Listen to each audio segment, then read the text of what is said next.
সকলে একতাবদ্ধ থাকার অঙ্গীকার ও সংগঠনকে গতিশীল করার লক্ষ্যে জাতীয়তাবাদী শ্রমিক দল রাজশাহী মহানগরের আওতাধীন কাশিয়াডাঙ্গা থানার কর্মী সভা অনুষ্ঠিত হয়েছে।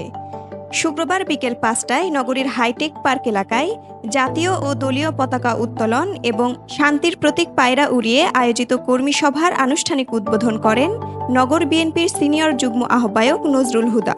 এতে প্রধান অতিথি হিসেবে উপস্থিত ছিলেন নগর বিএনপির আহ্বায়ক বীর মুক্তিযোদ্ধা অ্যাডভোকেট এরশাদ আলী ঈশা। কর্মী সভায় বক্তারা বলেন, স্বৈরাচার আওয়ামী লীগের নেতাকর্মীরা বিগত ১৫ বছরে রাষ্ট্রকে তছনছ করেছে, বিভিন্নভাবে হয়রানি ও নির্যাতন করেছে, যা জুলাই গণ অভ্যুত্থানে বিএনপি ও সহযোগী অঙ্গ সংগঠনের ৪৫০-এরও অধিক নেতাকর্মীর রক্তের বিনিময়ে পরিত্রাণ করা হয়েছে। তারা দেশটাকে ধ্বংসের পরিকল্পনা করেছিল, যা বেগম খালেদা জিয়ার ৩১ দফার মাধ্যমে সংস্কার করা হবে। তারেক জিয়ার নেতৃত্বে ও বেগম খালেদা জিয়ার নির্দেশনায় আগামী দিনে সকলে ঐক্যবদ্ধ থেকে দেশ গঠন করার লক্ষ্যে ৩১ দফা বাস্তবায়ন করতে হবে বলেও প্রত্যাশা ব্যক্ত করেন নেতৃবৃন্দ।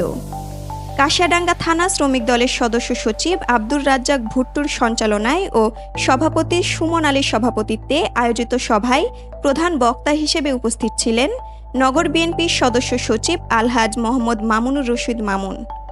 এছাড়াও বিশেষ অতিথি হিসেবে উপস্থিত ছিলেন জাতীয়তাবাদী শ্রমিক দল কেন্দ্রীয় কমিটির সহসভাপতি রফিকুল ইসলাম রফিক, জাতীয়তাবাদী শ্রমিক দল রাজশাহী জেলা সভাপতি রুকুনুজ্জামান আলম, সাধারণ সম্পাদক আলহাজ মোহাম্মদ রফিকুল ইসলাম তোতা, নগর শ্রমিক দলের সভাপতি রফিকুল ইসলাম পাখি, সাধারণ সম্পাদক রফিকুদ্দিন সহ অন্যান্যরা।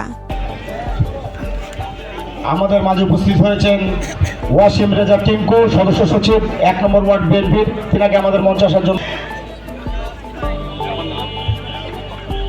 অবৈধ স্বৈরাচারী সরকার আমাদের মাঝে বক্তব্যের জন্য বিশেষভাবে অনুরোধ করছি প্রধানদের মাঝে আলহাজ মোহাম্মদ মামুনুর রশিদ মামুন চাচাকে। মামুনুর রশিদ। উত্তরভূমি ডেস্ক, রাজশাহী।